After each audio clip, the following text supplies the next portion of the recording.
Getting above average returns in the stock market is not only a function of picking the right stocks, it is also a function of structuring your portfolio in a clever manner. Warren Buffett is the greatest investor of all time, so I think he is the best subject to study to learn about portfolio allocation. In this video, you will learn that his approach, which could be called focus investing, which differs a lot from what you might have heard before and have been taught in the school.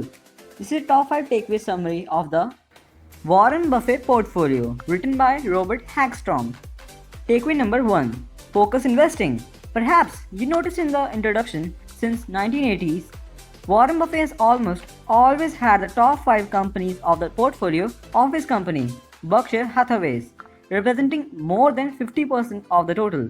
In the 1990s, there were almost 70% of the total, and this was a time when the company had close to a $10 billion valuation, or in other words, it had acquired a large portfolio.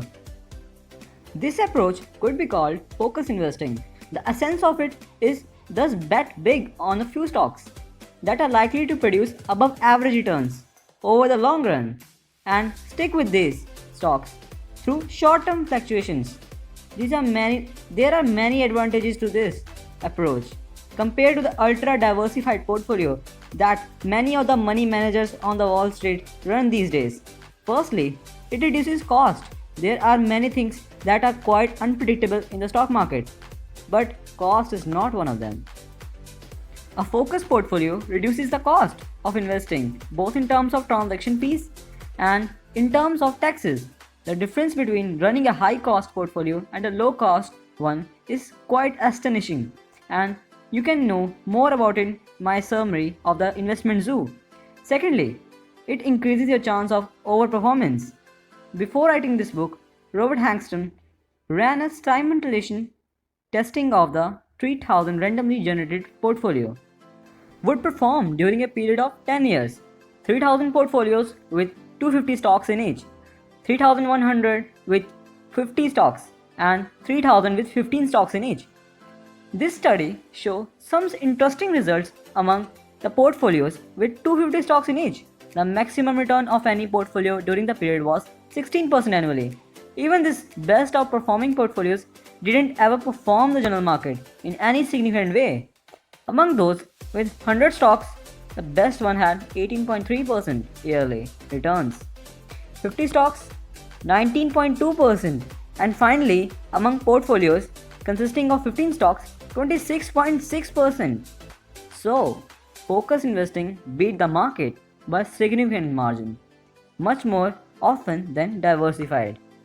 Bonds, coincidentally, they also underperform the market to a significant degree. Morphine, when you look at it from a theoretical standpoint, but I will explain why this isn't necessarily the case in practice in the next takeaway. Thirdly, it reduces risk. Yes, it reduces. When risk is defined in the only manner, the risk can intelligently be defined in it. Lower the risk of your portfolio to use focus investing. You learn why in takeaway number 3. Takeaway number 2. Higher the probabilities, the bigger the bets. According to the Warren Buffett, take the probability of loss times the amount of possible loss from the probability of gain times the amount of possible gains. That is what we are trying to do. It's imperfect, but that's what it's all about. Inevitably, same stocks will have higher probabilities for above average returns than other. As a focus investor, we should tweak your portfolio accordingly. Let's get back to the animations from the intro of the video. Again, the outstanding return of the Warren Buffett Berkshire Hathaway can to a large extent be attributed to the fact that he was willing to bet big when the odds were overwhelming in his favor. Berkshire wouldn't have Berkshire without large bets in companies like Geico, American Express, Coca-Cola, Wells Fargo, BNSF, Railway. The interesting fact is that you should bet bigger the higher the probabilities, or is that you should always use your current best holdings as a benchmark for buying new ones. For example, if you own Apple currently, and you are calculate that the company should be worth something like 2 times more the current price of the stock. You should not add companies that are worth less than that to your portfolio quite frequently. The best investment to make is to double down on something that you already own. On Wall Street, just the opposite approach is used. If your holding advances to become a large part of their portfolio, they typically sell parts of that company to invest in other companies. But this is madness. Trading away your largest holding just because it has come to a dominate your portfolio in very similar to saying that Barcelona should trade away Lionel Messi because he has become so important to the team. Crazy, right? According to the Warren Buffett right hand man Charlie Munger, not using the probability for investing is like being a one legged man in an ass kicking competition. You are giving a huge advantage to everyone else. When deciding how big you should bet, you can use something called the Callis formula, which you can learn about in the summary of the Dando Investor. Takeaway number 3 is focus investing super risky? No. I bet you have heard from many different sources that as an investor you must diversify, and it isn't such a bad idea.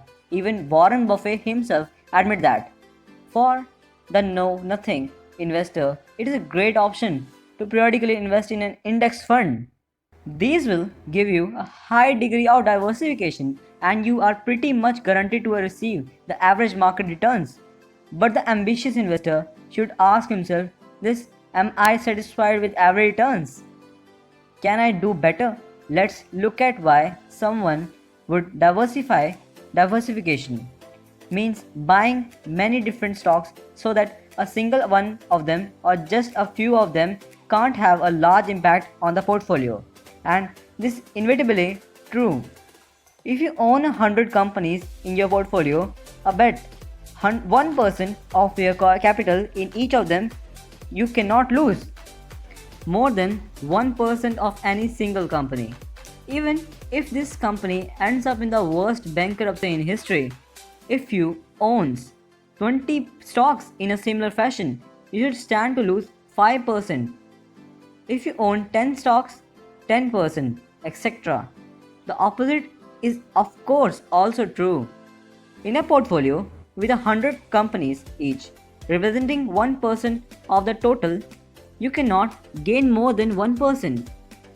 Any single one of the stocks in it double 20 stocks and you can gain at maximum 5%. 10 stocks and you can gain 10%. What diversification gives them is reduced volatility. Your portfolio will fluctuate less and less than more companies you add to it and gives that the stock of these companies do not move in the stock of these companies do not move in tandem, of course, but risk is not volatility. If your portfolio fluctuates a lot, who cares? Is that a bad situation? Not necessarily, because it probably means that you can buy more of the great companies that you already own at bargain prices. Is this a bad situation? Then, well, if you would caution that, but it could mean that your companies are overvalued and that same of them should be exchanged for lower valued ones, or it could simply mean that your companies are doing great. Risk is not knowing what you are doing.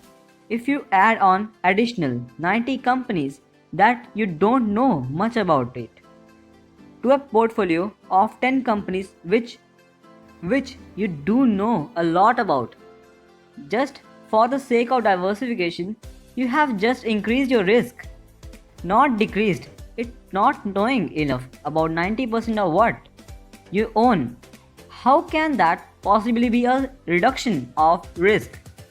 Risk will decrease the more knowledge you have, and you have the possibility of having more knowledge about your portfolio the fewer companies you have in it.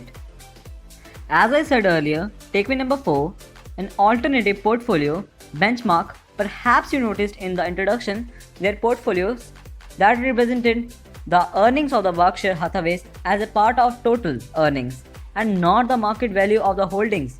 As part of the total reasons for this is twofold. Firstly, it was difficult creating these illustrations as it involved a lot of assumptions and estimates, and it would have been even more difficult if I try to convert Berkshire wholly owned subsidiaries into market values. So, yeah, the first reason is because I was kind of lazy, and secondly, earnings is the ultimate yardstick of the intelligent investor. Warren Buffett says the following: the goal of each investor should be to create a portfolio that will deliver him or her the highest possible earning a decade or from now. As discussed in the last takeaway, focus investor will have portfolio which fluctuates a lot. To be able to handle this mentally, you must become a master bump ignorer. Take that, the returns on some of the greatest investors of all time such as John Maynard Keynes, Warren Buffett, Charlie Munger, Bill Wren, and Lou Simpson. Notice how they have performed compared to the S&P 500 over the years. Their returns have fluctuated a lot. Sometimes you have underperformed the market over several years. But over long run, their portfolios have had huge returns. One reason why they are able to stay the course even during times of turmoil is because they focus on companies that they own and not the price that the market sets on these companies. One way to do this is to look at earnings instead of market values. Earnings will fluctuate much less, and over time, they will decide how successful you are. As an investor, the market may ignore business success for a while, but eventually it confirmed it. Takeaway number 5: the Warren Buffett Principles. You have learned about how to concentrate your investment portfolio around great businesses. But what actually makes a superior business? Here is a short checklist of some of his most important principles. Business principles. Do you understand? The business is the history of the business. Consistent. Does the business look promising in the long run? Management principles. Are the managers rational? Are they honest with the shareholders? Do managers show independence of thinking? Financial principles. Focus on return of capital. Find out what the owner's earning or look for the higher profit margins. $1 retained in the business must always produce more than $1 of market value. Market principles. What is the value of the business? Use a margin of safety. Buy stock enterprise, which represent a comfortable discount of the value of the underlying business. When you are trying to pick great companies on your own, there are two ways to go about this. You can go from left to right, first looking for great business, then considering management, then the financial, and finally price. With this approach, you only look at the price of the company. For example, if you first confirm that it is a good business, management, and good financials, other approach is that start with the financials and then you go from left to right. This approach might be quite quicker as you can sort companies out quickly using a financial database like Screener.company Capital IQ, and here's the last. Thanks a lot.